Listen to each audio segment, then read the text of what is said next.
नमस्कार दोस्तों। आज मैं आपसे अपने प्रोफ़ेशन से रिलेटेड एक डिस्कशन करना चाहता हूँ, जिसमें जैसे कि मैं एक बैंक पैनल एडवोकेट हूँ। कई सरकारी बैंक में, कई प्राइवेट बैंक का मैं काम करता हूँ एज़ एन पैनल एडवोकेट के तौर पर।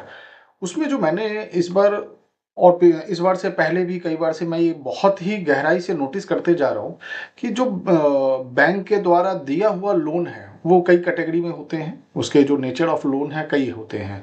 लेकिन जो मेरा ध्यान सबसे ज़्यादा आ रहा है, वो आ रहा है सीसी लिमिट या ओडी लिमिट के ऊपर में।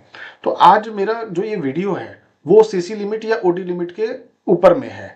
मैंने ये नोटिस किया है, या मेरे ऑडिट बैंक में जितने भी केसेस होते हैं या मेरे पास जितने फाइल्स हैं, उसका जब मैंने ऑडिट किया तो मुझे ये मिला कि मेरे पास जितने फाइल है उसमें से तकरीबन 70% केस सीसी लिमिट या ओडी लिमिट से रिलेटेड डिफॉल्ट बोरोवर के हैं, जिनका एनपीए हो गया है। अब सबसे बड़ा अचंभा वाली बात है कि जो एमएसएमई है वो उनकी संख्या ज्यादा है। और सवाल तो यह है कि सरकार ने एमएसएमई को एक कैश लिक्विडिटी के तौर पर पैसा दिया बैंक के through, credit limit, working capital या ओडी लिमिट के तौर पर, जिसमें कि अगर मैं आपको बताऊं कि टोटल जो इसका लोन का जो कारोबार है वो तकरीबन 160 लाख करोड़ से 170 लाख करोड़ का है। जबकि इसमें अगर आप देखें 50 से 60 लाख करोड़ का जो व्यापार है, यानी 30 से 35% का जो व्यापार है, वो सीसी लिमिट वालों को और ओडी लिमिट वालों को मिलता है। अब इसमें से भी अगर मैं एमएसएमई की बात कर लूं तो इस एमएसएमई में 25 लाख करोड़ ऐसे हैं जो छोटे तबके के जो व्यापारी गण हैं, उसको 25 लाख से 30 लाख करोड़ तक का मिलता है लोन, सीसी लिमिट के रूप में और ओडी लिमिट के रूप में। और अगर इसमें अगर देखा जाए, नहीं सॉरी, एमएसएमई वाले को 25 से 30 लाख करोड़ का मिल रहा है लोन, उसमें 12 से 15 लाख करोड़ जो है वो सीसी लिमिट के निकल के आ रहे हैं, यानी 50% एमएसएमई के मामले में 50% लोन सीसी लिमिट या ओडी लिमिट के आ रहे हैं। अब इसमें दिक्कत क्या हो रहा है कि लोग लोन लेने के लिए अपने बैंक अकाउंट को, अपने स्टॉक्स को, अपने बुक्स को बहुत अच्छे से मैनिपुलेट करके, विंडो ड्रेसिंग करके प्रेजेंट कर देते हैं और लोन अमाउंट ले लेते हैं। जबकि इस लोन का मकसद क्या था कि आपके बिजनेस के आधार पर आपको लोन दिया जाएगा, जिससे कि आप अपने वर्किंग कैपिटल, एग्जाम्पल के तौर पर अगर कोई डेब्ट्स क्लियर करने हैं या कोई आपको स्टॉक्स परचेज करने हैं, तो उस समय आप आपके पास पैसे नहीं है, स्टॉक्स खरीदने हैं या कहीं की देनदारी है, तो आप उस पैसे का उपयोग करेंगे और जैसे ही पैसा आपके आ जाएंगे या फिर ना माल आपका बिक जाएगा तो वापस आप उस क्रेडिट जो आपने उधार लिया है बैंक से उसको वापस कर देंगे। यानी कि इस तरह के लिमिट में आपको डेली का ब्याज लगता है। यहां पर ऐसा नहीं है टर्म लोन की तरह कि आपको एक फिक्स अमाउंट देना है, बल्कि इसमें डेली का ब्याज लगता है। तो ये तो बहुत अच्छा सिस्टम बनाया गया था कि इसमें आपको डेली का है, आपको आज पैसे की जरूरत है तो आपको मार्केट में नहीं जाना है, आपको बैंक या एनबीएफसी वालों से पैसे लेने हैं, एक लिमिट ओपन करवा लेना है और उसके आधार पर आपको मिल जाएंगे। कारण क्या है, आज के टाइम में अगर देखा जाए तो जो स्टॉक्स एंड बुक्स के आधार पर हम 70 से 80% के बीच में बैंक वाले आपको लोन दे देते हैं, आपके स्टॉक्स एंड बुक्स को हाइपोथिकेशन करके, यानी उसको गिरवी रख के, उसको अकाउंट के हिसाब से। तो अब हो क्या रहा है ना कि लोग इस पैसे को हमेशा जीरो रखते हैं। यानी कि जीरो का मतलब ये हो गया कि अगर मान लीजिए आपको, यानी क्योंकि यहां पर क्या है कि 5 लाख रुपए से लेके 50 लाख तक मिलता है एक कैटेगरी को, दूसरी कैटेगरी को 50 लाख से 5 करोड़ तक मिल रहा है, और तीसरी ऐसी कैटेगरी है जो बड़े लेवल के हैं, उनको 5 करोड़ से लेके 500 करोड़ तक का मिल रहा है। ये लोन्स के हैं जो कि सीसी लिमिट में आपको दिख जाएगा। अब इसमें जो सबसे ज्यादा जो परेशानी आ रही है वो छोटे तबके वालों का है।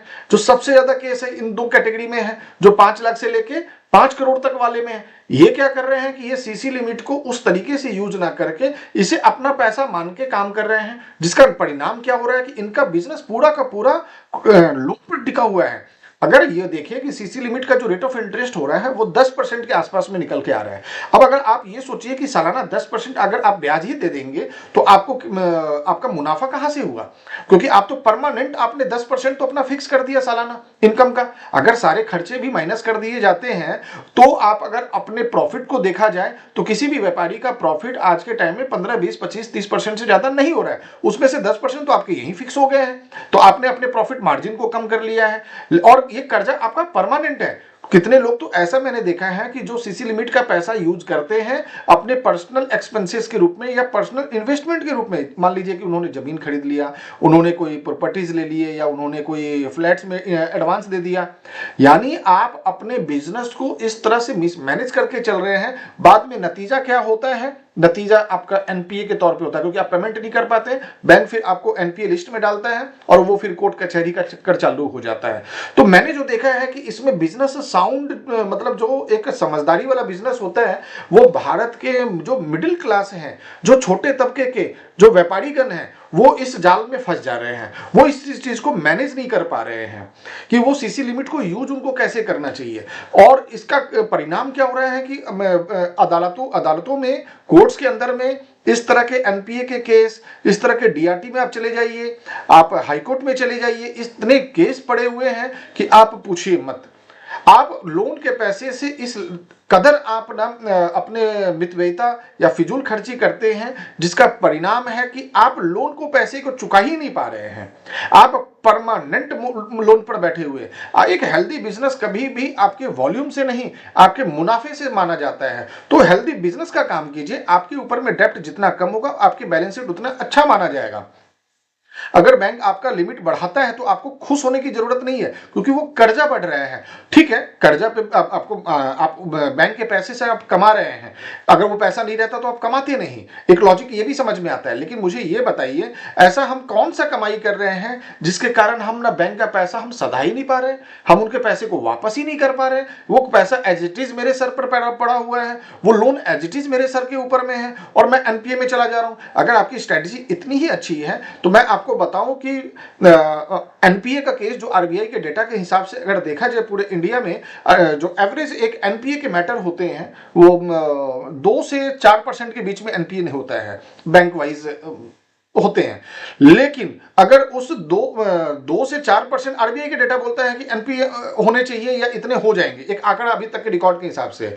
लेकिन अगर मैं आपको बताऊं कि जितने भी लोन सीसी लिमिट या ओडी लिमिट के रूप में, वर्किंग कैपिटल के रूप में दिया जाता है, उसमें अगर एमएसएमई वालों का अगर हम लोग काउंट करके अगर सेपरेट से देखा जाए तो 15 से 18% ऐसे लोन है, ये सीसी लोन और ओडी लोन का, जो कि एनपीए हो रहा है और उनको कोर्ट कचहरी का चक्कर लगाना पड़ रहा है। लास्ट में पैसे तो देने ही है आपको, या तो कंप्लीट डिफॉल्ट हो जाते हैं, आप बैंकरप्सी आप फाइल करेंगे। तो आपने ऐसा क्या बिजनेस किया, आपने ऐसे कैसे हेल्दी बिजनेस को आपने रन किया, आपके क्या स्ट्रेटेजी थे आपके मनी मैनेजमेंट के, जिसके कारण आपने एक चलता फिरता बिजनेस को चौपट कर लिया, आप कोर्ट कचहरी के चक्कर में पड़ गए। तो एक अच्छा व्यापारी तो इस तरह से नहीं करता है। सरकार को से भी मैं एक उम्मीद करता हूं कि सरकार कुछ ऐसे रूल्स एंड रेगुलेशंस लाएं जिसके तहत में लोन वापसी की एक सिस्टम और स्ट्रिक्ट होनी चाहिए। रीजन क्या है कि सरकार सपोर्ट अपने तरफ से तो कर रही है कि एमएसएमई के थ्रू रोजगार में बढ़ोतरी होगी, लेकिन सिर्फ पैसा देने से ही बढ़ोतरी नहीं होगी।